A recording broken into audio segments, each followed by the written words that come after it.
엥겔스 집안은 부자였기 때문에 공장이 여러 개가 있었습니다. 그래서 이제 1842년에 22살 때, 그러니까 1842년 22살, 1822년에 태어났네요. 막스보다는 4살이 어렸겠네요.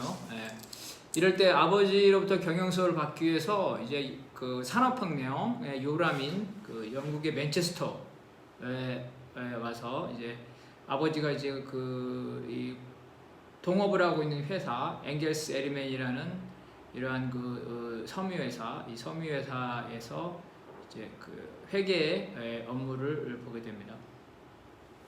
제가 이제 맨체스터에 갔었는데요. 이제 그 사진이 아까 좀 더 나올 것 같은데요. 맨체스터가 살던 집을 찾기 좀 어려웠어요. 대학 내부에 있어가지고 이렇게 외부에서는 들어갈 수 없고 일반인 들어갈 수 없고 자동으로 잠기는 문을 통과해야 되는데 이 집을 찾기 위해서 한 2시간 정도는 헤맸던 것 같아요. 어쨌든 맨체스터는 이제 그 산업혁명이라서 노동자들이 많았기 때문에 매주 주말에는 이제 그 과학홀이라는 곳에서 노동자들이 많게는 1000여 명 정도가 모여서 사회 문제에 대해서 이렇게 토론을 했습니다. 더군다나 이제 오웬주의자, 맨체스터에 이제 대학이 있는데 이 대학을 오웬의 집안에서 세웠는데 이런 오웬주의자의 영향력이 매우 큰 곳입니다. 그래서 공상적 사회주의자 등 사회주의 영향력이 많아가지고 그 당시에 사회주의자력이 많았습니다. 그래서 또 차티스트 선거권 확대 운동도 많았고 그래서 영국에서는 그 당시에 진보적인 곳이었다. 지금 이 과학홀은 사라지고 맨체스터 무료 도서관이 현재는 거기 세워져 있습니다.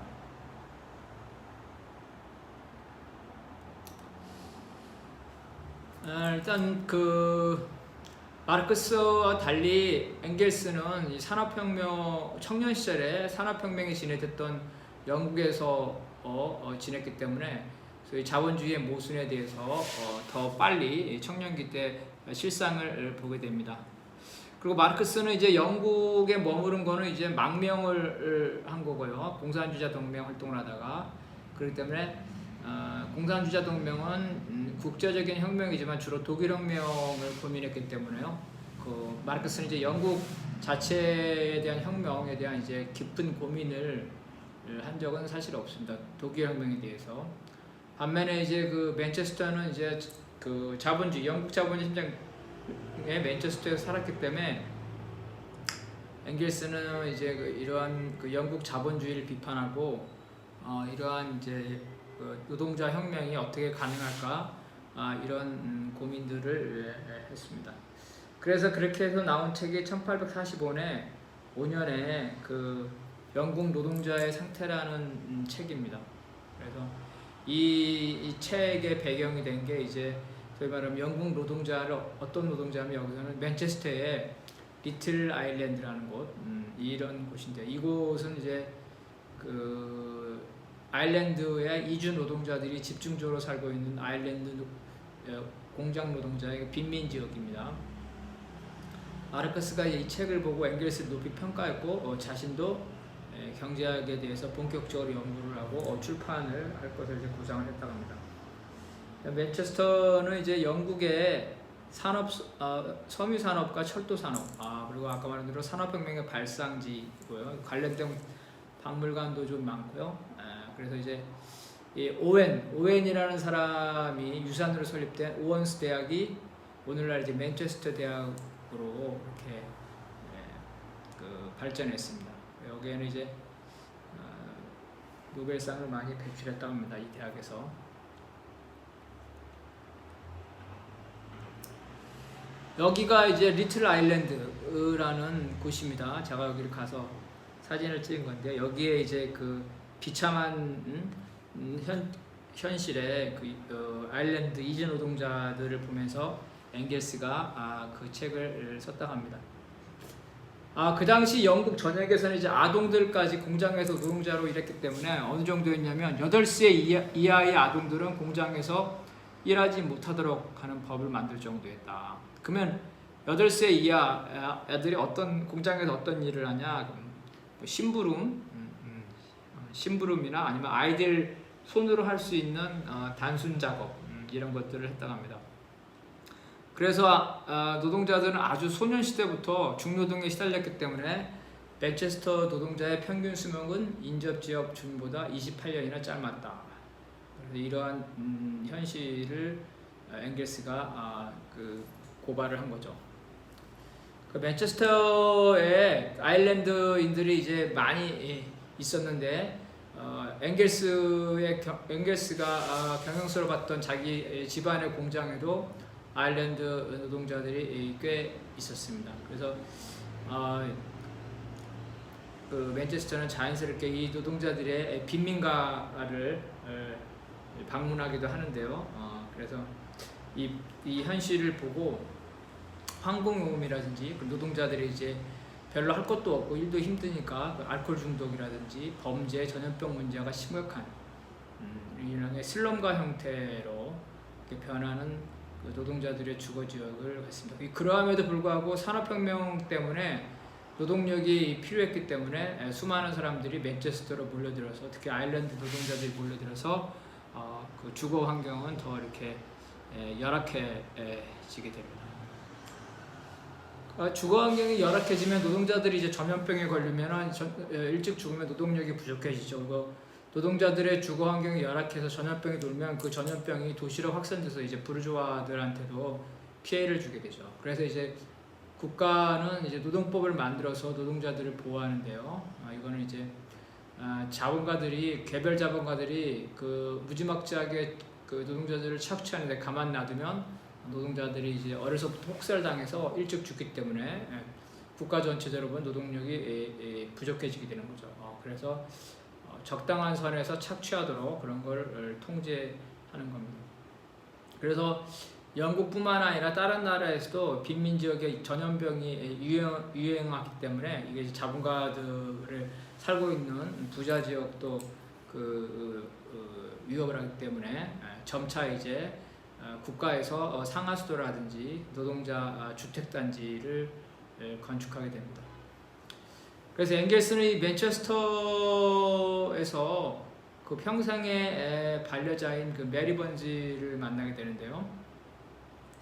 메리 번지의 출신에 대해서는 그 여러 가지 그 설이 있습니다. 일단은 이제 그 가장 극적인 가장 극적인 스토리는 메리 번지가 아버지의 공장에서 일을 했었는데 거기서 이제 노동자들의 투쟁을 조직하다가 주도하다가 거기서 해고하게 됐는데 엥겔스가 그녀를 이제 보호하려고 하면서 메리 번지하고 연인 관계했다. 뭐 이게 이제 가장 그 로맨틱한 이야기고요. 그렇지 않고 이제 어쨌든 아일랜드의 여성 노동자이지만 그 엥겔스의 집안 공장에서 일했다는 그런 증거는 볼 수 없다 이런 거고, 특히 이제 더 심한 얘기는 이제 여성 노동자, 빈민 노동자들이 노동을 하거나 하고 노동을 안 할 때는 이제 그 거리의 여자인 경우도 있었는데 메리 번지도 거리의 여자로서 엥겔스를 만났을 가능성도 있다 이렇게 됩니다. 어쨌든 엥겔스는 이제 그 자본가의 자식이기 때문에 이 아일랜드 빈민가를 마음대로 출입할 수 없었는데 이 여성 메리 번지를 만나게 되면서 빈민가의 그 실상을 알게 됐다 이렇게 됩니다. 그래서 이 메리 번지는 엥겔스와 법적으로 결혼하지 않았지만 죽을 때까지 이제 같이 사실혼 관계에 있게 되는데요. 메리 번지는 이제 9살부터 공장에서 일했다고 합니다. 그래서 처음에는 철 공장에서 철 부스러기를 모으는 일을 했다. 그리고 이제 메리 번지는 문맹이었지만 노동자 운동을 이미 했었고 더군다나 이제 아일랜드 독립운동에 참가했다는 겁니다. 그래서 메리 번지가 그 마르크스와 엥겔스에게 그 노동운동 조직, 그죠? 영국의 그 맨체스터의 노동운동 조직, 그 다음에 아일랜드 독립운동 조직, 아일랜드 공화주의자를 소개도 해줬다.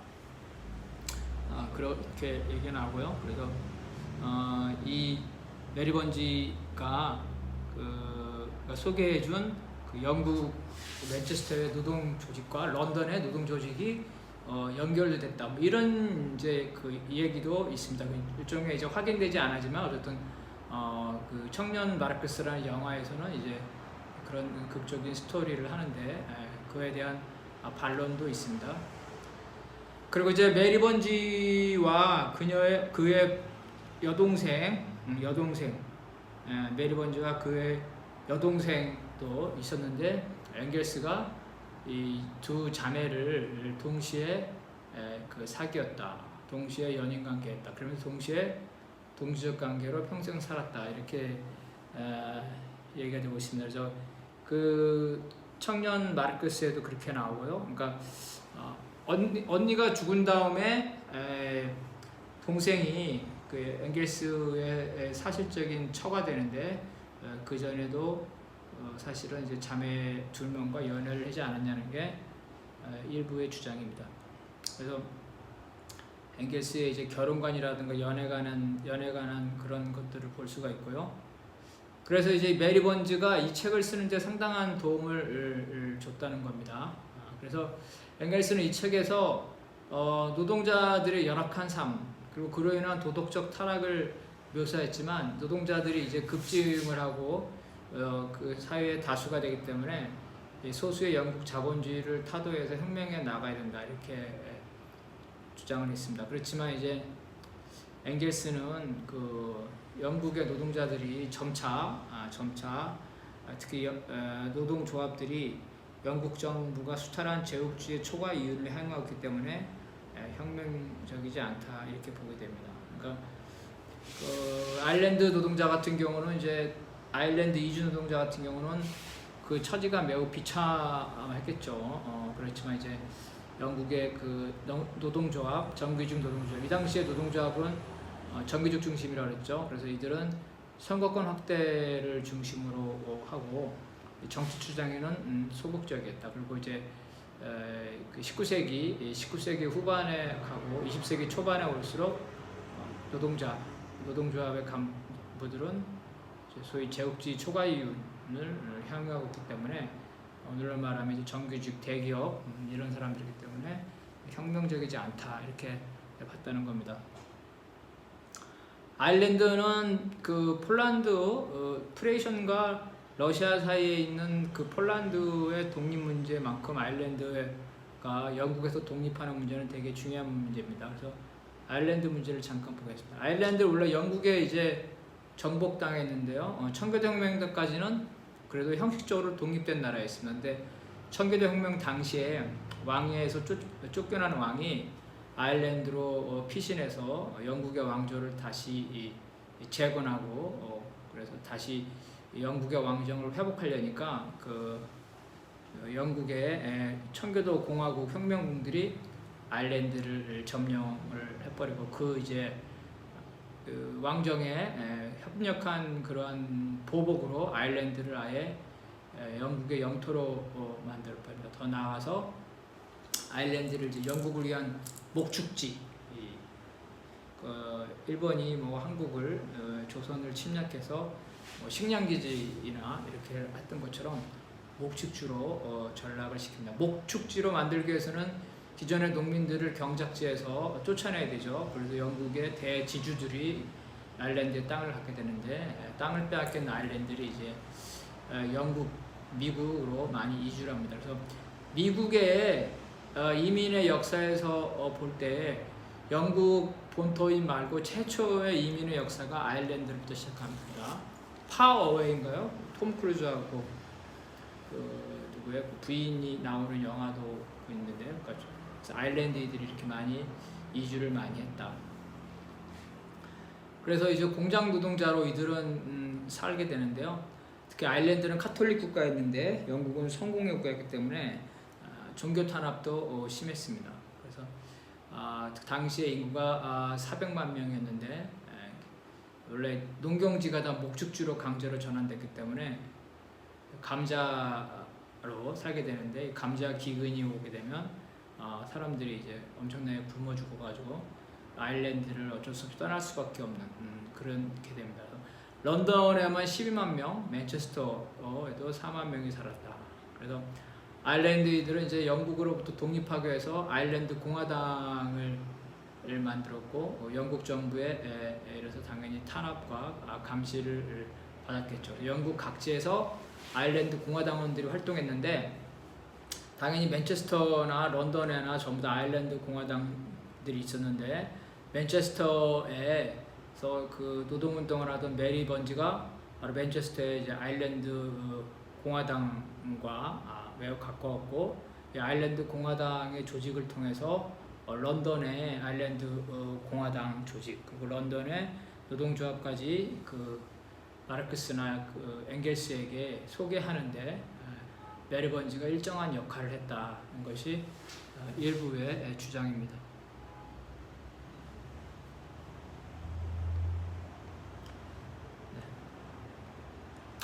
그 마르크스가 그 박사학위를 받은 다음에 켈른에 가서 라인 신문의 편집장을 했다 그랬죠. 그래서 엥겔스는 그 라인 신문에 그 경제에 관한 것, 이런 노동자의 상태에 관한 것들을 많이 기고를 하였습니다. 그래서 마르크스와 엥겔스가 1842년 11월에 최초로 만나게 됩니다. 이제 엥겔스가 독일에서 맨체스터 가는 길에 신문사를 방문해가지고 이제 신문 기고자와 편집자의 자격으로서 두 사람이 만납니다.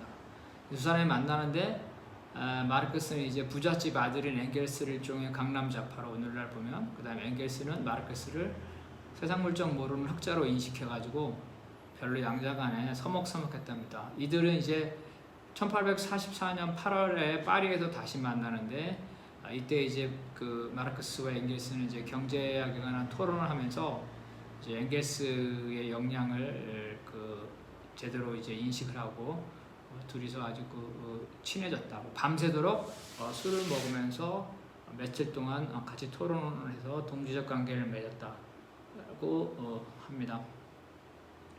그 마르크스는 이제 1845년 여름 엥겔스와 함께 엥겔스의 공장과 집이 있는 맨체스터를 방문해서 몇 개월 동안 약 2~3개월 동안 머물렀는데요.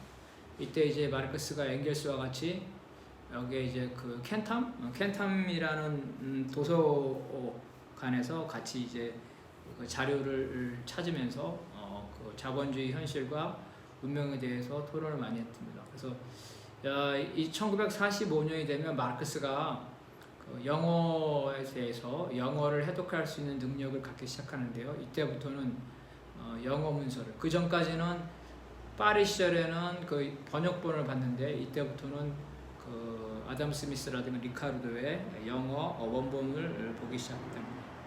제가 이 도서관에 갔는데 2층에 창 쪽에 보면 마르크스 엥겔스가 앉아서 토론하던 마르크스의 탁자라는 게 그대로 보존이 되어 있습니다. 이 도서관은 이제 역사적으로 그 유명한 도서관이고요. 원래는 이제 그 카톨릭 신부들이 했던 건데요. 카톨릭 신부들이 했다가 아이들을 위한 학교였다가 공공도서관으로 바뀐 겁니다. 근데 재밌는 게 이 도서관 바로 옆에는 영국의 국립축구박물관이 있습니다. 이 도서관에 갈 때는 이 박물관도 축구박물관도 같이 가면 좋습니다. 그리고 이제 맨체스터에는 이제 그 마르크스가 공부했던 도서관뿐만 아니라 마르크스 엥겔스가 자주 다녔던 술집도 있습니다. 술집 크레센트라는 술집인데요. 이 술집은 그 1917년까지 영업을 하다가 그 이후에는 중단을 해서 지금은 원래 건물이 철거되고 신축 중이다. 자리를 가보니까 건물이 철거되고 없어졌어요.